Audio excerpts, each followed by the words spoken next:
بسم اللہ الرحمن الرحیم. میں نصرت مرزا ہوں اور یہ NMTV ہے. آج ہم اروناچل پردیش پر گفتگو کریں گے، جس میں دونوں انڈیا اور چین دونوں اپنا حصہ مانتے ہیں، اور وہ یہ کہتے ہیں کہ چین یہ کہتا ہے کہ میرا حصہ ہے اور انڈیا کہتا ہے یہ میرا حصہ ہے. لیکن اس میں چین نے 120 گھر بنا لیے ہیں اروناچل پردیش میں، اور 2000 افراد وہاں پر رہائش پذیر ہیں، جس پر نہ ابھی تک کوئی گولی چلی ہے، نہ کوئی ابھی تک کوئی بات چیت ہوئی ہے. اور اس میں بھارت کی جو کلکتہ کمانڈ ہے وہ اس کے ذمہ ہے یہ کام یہاں پر اروناچل پردیش کا. لیکن اس پر کوئی آواز نہیں اٹھائی جا رہی. اس پہ سیاست تو کر رہے ہیں، وہ ایک الزام لگا رہے ہیں نہرو پر، راج ناتھ کہہ رہے ہیں کہ ہم اپنے علاقے کی سلامتی کا حفاظت کریں گے، اور ہم اپنے حصے تمام چین کا نام لیے بغیر کہہ رہے ہیں کہ ہم اس کا سختی سے جواب دیں گے. جو کچھ بھی ہمارے ساتھ کیا ہے، جو کچھ بھی ہمارے علاقے پہ قبضہ کرے گا یا ہمارے پر حملہ کرے گا یا ہمارے لوگوں کو مارے گا، تو یا پھر ہمارے علاقے پہ قبضہ کرے گا، ہم اس سے واپس لے لیں گے. لیکن اس پر کوئی کارروائی نہیں کر رہے ہیں.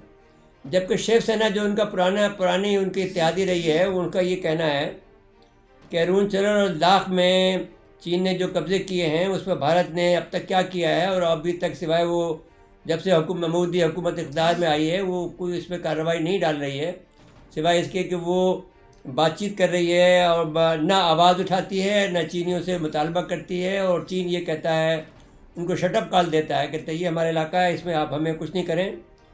اور وہ یعنی آپ یہ بھی مذاق میں یہ بھی کہہ رہا کہ وہ آپ ہی نہیں کرتے.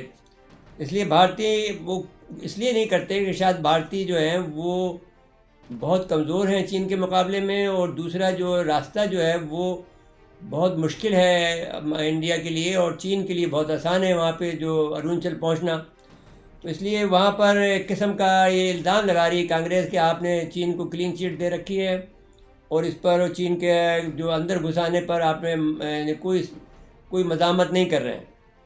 اب میرے خیال میں بھارت دانائی سے کام لے رہا ہے. وہ شاید وہ اس بات کا انتظار کر رہا ہے کہ کب جو ہے وہ ویسٹرن مدد آئے، امریکہ اس کی حمایت کو آئے، کب مغربی ممالک اس کی مدد کو آئیں، تو پھر وہ اپنے چین سے لڑے. بھارت نے اس پہ یہ کہا ہے کہ یہ جو کچھ بات ہو رہی ہے جو اروناچل کی، وہ 1959 سے اس نے یہ متنازع علاقہ ہے، اور اس پر 1959 سے چین یہاں آ جا رہا ہے، اور وہاں پر چینی ایسے پھرتے ہیں جیسے کہ ان کا ملک ہے، جیسا کہ وہ کہتے ہیں کہ ہمارا ملک ہے.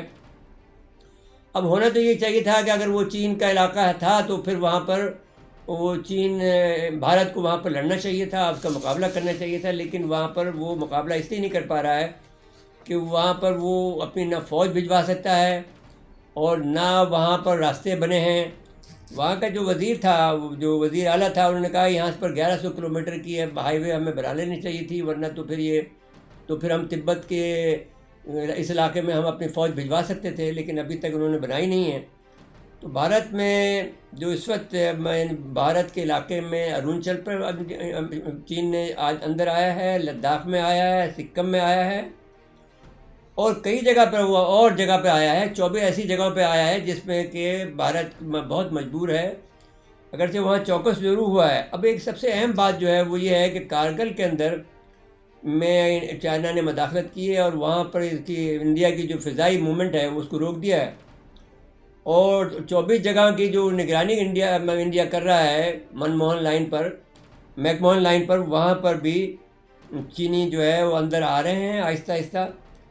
تو صورتحال یہ ہے کہ جو انڈیا آپریشن ڈائریکٹر کا ریکارڈ یہ بھی ظاہر کرتا ہے کہ یہ 1959 میں لونگ جو انسیڈنٹ ہوا تھا، یعنی آسام کی سرحد کی پوسٹ پر آسام کی جو چیک پوسٹ تھی اس پر انہوں نے حملہ کیا تھا، اور چینیوں نے، اور کہا تھا کہ یہ ہمارا علاقہ ہے. تو اب مسئلہ یہ کھڑا ہو گیا ہے کہ انڈیا نے کوئی تیاری نہیں کی ہے اب چین سے لڑنے کے لیے، چین کے پر اپنے فوجی بھجوانے کے لیے. اور سارا زور اس کا جو ہے وہ اپنی مغربی سرحد پر ہے جو پاکستان کے ساتھ لگی ہوئی ہے، جو پاکستان کی مشرقی سرحد ہے. اور چین کے خلاف لڑائی میں اس نے کوئی تیاری نہیں کی. اس کا فائدہ اٹھاتے ہوئے چین جو ہے آگے بڑھتا چلا جا رہا ہے. اب تک اس نے 38,000 کلومیٹر کا ایریا جو ہے انڈیا کا قبضہ کر لیا ہے، جو بقول انڈیا کے، لیکن وہ کہتے ہیں کہ ہمارا ہے، چین یہ کہتے ہیں. اور چین نے جو اپنی تیاری مکمل کی ہے وہ یہ بھی ہے کہ سردیوں میں لڑنے کی ٹریننگ بھی حاصل کر لی ہے کینیڈا سے. لیکن انڈیا صرف باتیں ملانے کے، بڑکے ملانے کے، یا پھر وہ جو جیسا کہ بمبئی کا جو فلموں میں جیسا ہوتا ہے اس قسم کی باتیں کر رہا ہے، اور اس کی رسوائی جو ہے بڑھتی چلی جا رہی ہے، اور اس کی ان میں فرسٹریشن میں، فوج میں بھی فرسٹریشن بہت زیادہ ہے. لیکن وہ چین سے ٹکرانے کی جرات نہیں کر رہا ہے. ہم سمجھتے یہ ہیں کہ یہ کافی جو سبکی کا باعث ہے انڈیا کے لیے، اور وہ یہ توقع کر رہا ہے کہ جو بائیڈن کی حکومت آنے کے بعد میں چین کو امریکہ سے مدد ملے گی تو پھر وہ آگے بڑھے گا. اور وہ جو ان کے پاس اتنی میں سمجھتا ہوں کہ وہ پیسے نہیں ہیں ان کے پاس انویسٹمنٹ کے لیے کہ اتنے بڑے بڑے علاقے جو ہیں ان کے پاس وہ وہاں پر وہ اپنے سڑکیں بنا سکیں. تو ہمارا یہ خیال ہے جیسا کہ ہم کہہ رہے ہیں کہ چین کو، انڈیا کو جو ہے تقسیم کر دیا جائے 29 صوبوں میں، 29 ملکوں کے اندر، کیونکہ یہ اس سے چل نہیں سکتا ہے. اور وہ پھر جو اپنی دنیا جو کہ ممالک جو ہیں وہ ان کی وجوہ ہوتی ہے کہ وہ ملک جب قائم ہوتے ہیں تو ان کی کوئی نہ کوئی نظریہ ہوتا ہے، کوئی ان کی پالیسی ہوتی ہے، کوئی ان کی سوچ ہوتی ہے. تو انڈیا کی سوچ اس وقت ہندوتوا کی سوچ ہو گئی ہے. تو وہ پھر وہ ایک چھوٹا سا ملک جو ہے جو ہندوتوا کے حامی ہوں وہ ان کو دے دیا جائے.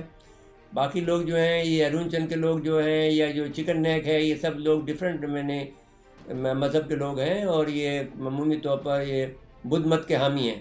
تو ناظرین کرام، ہم سمجھتے ہیں کہ انڈیا کو اس وقت بڑی سختی کا سامنا ہے اور بڑی مشکل سے وہ وقت گزر رہا ہے، اور چین جو ہے آگے بڑھتا چلا جا رہا ہے بہت حکمت عملی کے ساتھ میں. اور جو قبضہ جو اروناچل پردیش پر تو اس کا دعویٰ ہے، 2006 سے دعویٰ کر رہا ہے کہ وہ ہمارا علاقہ ہے، اور وہاں اس سے 1000 افراد رہائش پذیر ہیں جو کہ بیسیکلی فوجی ہوں گے. 120 گھر بنائے ہیں. اور تو لداخ میں، سکم میں، اور آپ کے گلوان وادی میں، سب جگہ اس کی پیش رفت جاری ہے. تو وہ انڈیا کے لیے ایک بڑی سبکی کا باعث ہے، بڑی شرمندگی کا باعث ہے. ناظرین کرام، اس کے بعد اجازت لیتے ہیں. اللہ حافظ.